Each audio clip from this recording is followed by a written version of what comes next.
বৰ মোৰ ল'ৰাৰ ঘৰখন শেষ কৰিবলৈ আহিছিলে। বৰ লাকচাহাবৰ সেই ছোৱালীজনীহে দি পঠিয়ালে যেনিবা, একদম নিবলৈ আহিছে। আৰু কি কৈছে, আমাৰ ঘৰখন বোলে ঘুকুটত, বৰ ঘুকুটত। আমি ইয়াৰ পৰা সেই কিমান কাম কৰি আহিছোঁ, মোৰ ল'ৰাই ইয়াৰ পৰা সেই চাকৰি কৰি আছে, গোটেইবোৰ ঘৰ চম্ভালি থাকে, আৰু এতিয়া তেনেকৈ ক'ব আহিছে। মাহঁত আজি মোক বেয়া পাই গুচি গ'লগৈ। মই ইয়াত নথকা হ'লে ভাল আছিলে। মই ইমান কষ্টত আছোঁ, তথাপিও আকৌ প্ৰণয়ক ভাল পাওঁ নহয়, গুচি যাব নোৱাৰোঁ। মানুহে আকৌ বহুত কিবা কিবি ক'ব নহয়, সেইটো কাৰণে নগ'লোঁ। মা দাদাহঁত চাগে আকৌ কেতিয়াও ঘূৰি নাহে আৰু এইখন ঘৰলৈ। ভালেই হ'ল, তেওঁলোকৰ ছোৱালী নিজে নাযাওঁ বুলি ক'লে নহয়। মই যদি কিবা কোৱা হ'লে তেতিয়া চাগে মাকজনী একদম মোক সেই দুআষাৰ তিনিআষাৰ মানে কথা শুনালে হয়। এতিয়া আৰু নিজৰ ছোৱালীৰ কথাই কি ক'ব।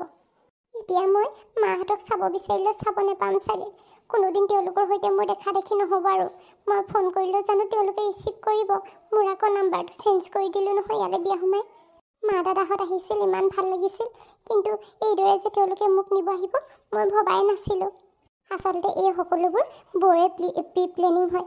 তেওঁৱে চাগে সেই তেওঁৰ কথাতে মা দাদাহঁতে তেনেকুৱা কৰিব আহিছে, মই গম পাইছোঁ নহয়। তেওঁ চাগে খুব ভাল পাইছে মই এইদৰে বিয়া হৈ অহাৰ কাৰণে। ব'ল ইয়াৰ পৰা, এই বাহিৰত এইদৰে কন্দা কটাখন কৰি থাকিব নালাগে আৰু। এতিয়া সেই মায়ে ককায়েহঁতে ঘৰলৈ গুচি গ'লগৈ। যেতিয়া নিউ কৈছিলে নগ'লি নহয়, এতিয়া এইখন ঘৰতে গোটেই জীৱন থাকিব লাগিব আৰু। সেইটোৱেইটো ডাঙৰ ভুল কৰিলোঁ। এতিয়া আৰু আপোনাৰ নিচিনা শাহু এজনীৰ লগত থাকিলে কি যে নহ'ব নহয় মোৰ লগত ঠিক নাই। আগতে ঘৰখনৰ কাম এটাও কৰিবলৈ নাপাওঁ, এতিয়া গোটেইখন কৰিব লগা হৈছে। কি হ'ল, কি ভাবি আছা? ভিতৰলৈ ব'লা সোনকালে, সেই আলহী ৰৈ আছে, চাহ দিবলৈও আছে। সেই তইমৈকে কেতিয়াবা কৈ পাওঁ, সেই বেয়া নাপাবা। এই আমি আকৌ নিজৰ বুলি সেই তইমৈকে ক'লেহে ভাল লাগে। মা, আপুনিও যে কেনেকুৱাবোৰ কথা কৈছে আৰু।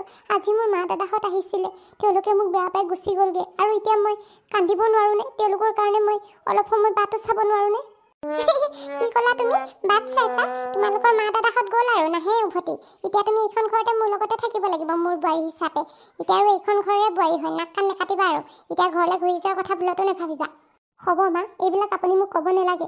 মই ঘৰলৈ ঘূৰি যোৱাৰ কথা ভবা নাই। ভবা হ'লে এতিয়া মই দাদা মাহঁতৰ লগত যাবগৈ পাৰিলোঁ হ'লে, আৰু তাত মই বহুত আৰামদায়ক জীৱন কটাব পাৰিলোহেঁতেন। ইমান কষ্ট কৰি ইয়াত থাকিবলগীয়া নহ'লহেঁতেন।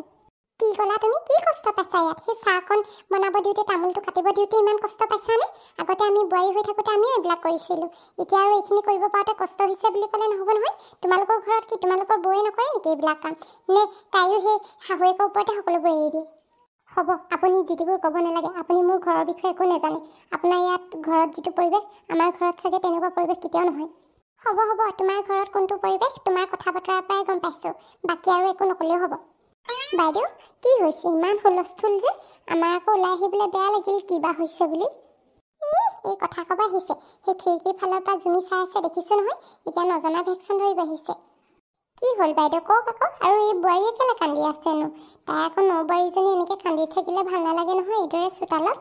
এই কি ক'বা আৰু, সেই বোৱাৰীহঁতৰ ঘৰৰ মানুহ আহিছিল। আই, ঘৰৰ মানুহ আহিছিল যদি বহিব নক'লে কেলেনো? ভিতৰত বহিবলৈ মাতিব লাগিছিল আকৌ, চাহ টোপা খুৱাই পঠিয়াব লাগিছিল। এতিয়াহে আকৌ সেই মিতি হ'বলৈ ভাল হ'ল হ'লে। মইতো সেই বুলিয়ে ভাবিছিলোঁ, সেই মিতি ওলাবলৈ আহিছে নেকি ক বুলি। কথাগুৰি কিন্তু বেলেগহে। সেই বোৱাৰীকহে লৈ যাব আহিছিল বোলে। আমাৰ ঘুকুটত হেনো ছোৱালী দি পস্তাইছে। ইমান বেয়া বেয়াকৈ কৈছে নহয়, মোৰ একদম শুনাৰ লগে লগে সেই মাকজনীৰ ওপৰত খঙি উঠি আহিছিল। দেহি, কি এনেকুৱা মানুহ নহয়, ইমান বেয়াকৈ ক'ব লাগেনে? যিমানেই যি হওক, ছোৱালীজনী আৰু এইখন ঘৰলৈ বিয়া দিলে যেতিয়া নেকি এইখন ঘৰতে থাকিব লাগিব, আৰু ছোৱালীজনীৰ ভৱিষ্যতৰ কথাটো চিন্তা কৰিব লাগিছিল মাকে। তেনেকৈ কিন্তু ক'ব নালাগিছিল দেই। শুনি সঁচাকৈ ভাল লগা নাই আৰু আমাৰ এইডোখৰ ঘুকুট বুলি নকয় আৰু দিয়কচোন। গাড়ী মটৰ দেখোন চব চলিয়ে থাকে। তাকেহেতো, ধনী মানুহৰ ধনী কথা যে। ইমান যদি ছোৱালীজনী ভালেই আছিল, তেনেহ'লেনো ছোৱালীনো পলাই আহিলেনো কেলে আকৌ? সেই বিয়া পাতি দিব লাগিছিল আকৌ তেওঁলোকে কোনোবা এখন ভাল ঘৰত। একদম মানে ইমান কথাবোৰ শুনিবলৈ পাইছোঁ নহয় এই ল'ৰাৰ কাৰণে, বৰ খঙি উঠি যায় মানে। পিছে সেই ধনী দুখীয়া কৰি থাকিলেহে ভাল নালাগে আকৌ। ইমান ইনচাল্ট কৰি শুনালে আৰু কথা এনেকুৱা ভাল ব্যৱহাৰ কৰিব মন নাযায়। পিছে আপুনি বেছি সেই মতলব নিদিলে ভালেই হ'ল, নহ'লে আপোনাক সেই কচকি থ'লে হয়। পিছে উপায়তো নাই, এতিয়া শুনিবই লাগিব। ল'ৰা আনিছে যেতিয়া নেকি, আৰু যিমানেই যি হওক মোৰেই বোৱাৰী হৈছে, আৰু এতিয়া আকৌ সেই নাক কান কাটি মোৰ মাকৰ ঘৰলৈ পঠিয়াই দিব নোৱাৰি নহয়। পিছে বাইদেউ, এতিয়া আৰু যিটিবোৰ নক'ব। সেই বোৱাৰী শুনি আছে নহয়, বেয়াহে পাব।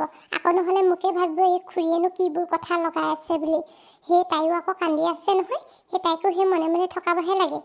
মই নোৱাৰোঁ পাই এইবিলাক কৰি থাকিব। তাই এতিয়া সৰু ছোৱালী নহয় কিবা, নিজৰ ইচ্ছামতে নিজে পলাই আহিছে। এতিয়া ল'ৰাও নাই তাইক ফুচলাই মেলি সেই ভিতৰলৈ নিবলৈ। তুমিয়ে কিবা এটা কোৱাচোন, তুমি ক'লে কিজানিবা শুনেই। মই কৈছোঁ বাৰু। পিছে সেই প্ৰণয়নো কেনি গ'লগৈ? সেই নকন্যাজনীক এৰি ইদৰেনো যাব লাগেনে? আয়ো দেখি মোৰ ল'ৰাটো কিবা আহি তাইৰ লগত লাগি থাকিলে নহ'ব নহয়। সি এতিয়া সেই নিজৰ কামলৈও যাব লাগিব। আকৌ তাতে সেই বজাৰ কেইটামান কৰিবলৈহে গৈছে, কামতো যোৱাই নাই বাৰু। সেইটো কাৰণেহে যাব দিলোঁ। সেই পিছে এনেকুৱাখন হ'ব বুলি ময়োতো জনা নাছিলোঁ। একো নাই, মই এনেহে সুধিছিলোঁ বাৰু। সেই আপুনি চিন্তা কৰিব নালাগে, আপুনি ভিতৰলৈ ব'লক। মই সেই বোৱাৰীক বুজাই বঢ়াই লৈ গৈছোঁ ভিতৰলৈ। ঠিক আছে, তুমি লৈ আহা বাৰু, নহ'লে আকৌ ওচৰৰ মানুহে ভাবিব ময়ে কিবা ক'লোঁ বুলি, যি ৰকমে কান্দি আছে। বোৱাৰী, বোৱাৰী, এইদৰে কান্দি থাকিলে ভাল নালাগে নহয়। মোক পিছে সেই শাহুৱে ক'লে কথাবোৰ, মা দেউতা আহিছিলে তোমালোকৰ? সেই দাদা মাহঁত আহিছিলে, মোক নিবলৈ আহিছিলে। হয় নেকি? তুমি কি ক'লা? মাহঁতক নাযাওঁ বুলি ক'লা নেকি?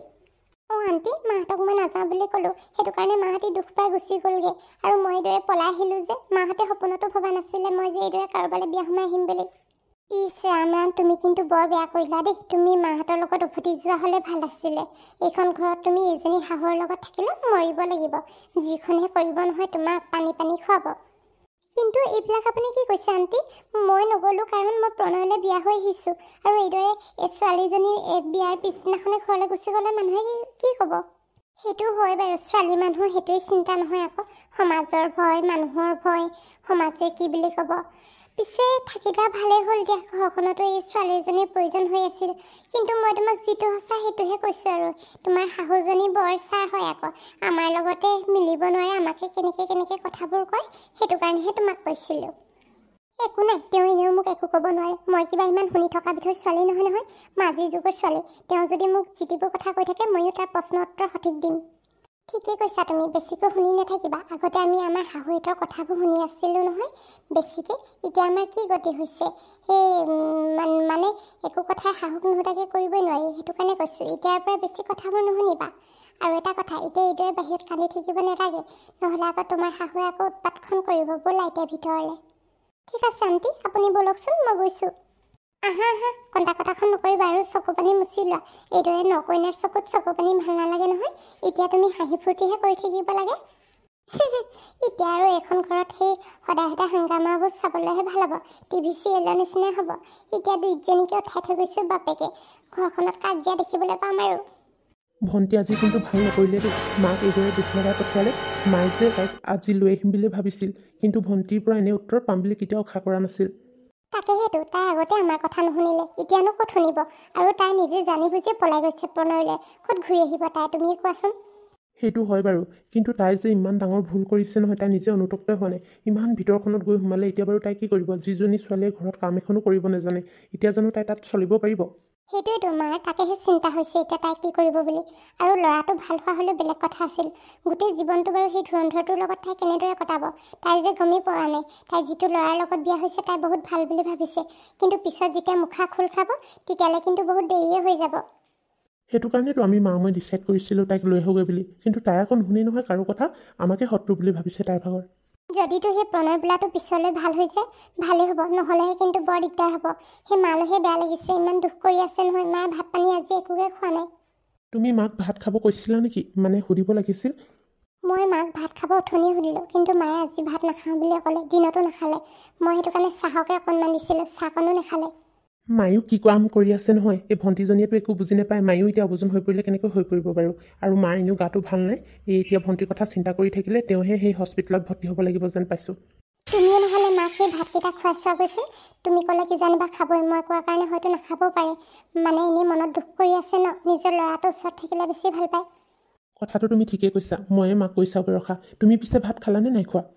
কি যে কোৱা আৰু তুমি দেখোন এতিয়ালৈকে ভাত খোৱাই নাই। মইনো খাব পাৰোঁনে? একেলগতে খাম বুলি ৰৈ আছোঁ। তুমি প্ৰথম সেই মাক খুৱাই লগে যোৱাচোন, তাৰপিছত আমি দুয়ে লগতে খাম। হ'ব দিয়া, তুমি আমাৰ কাৰণে ভাত বাঢ়াচোন। মই মাকো সেই মাতি থৈ আহোঁগৈ, মাও খাব। মই মাক ক'লে মায়ে খাব নহয়। হ'ব বাৰু, যোৱা, মই সেই বাহুগৈ তেনেহ'লে।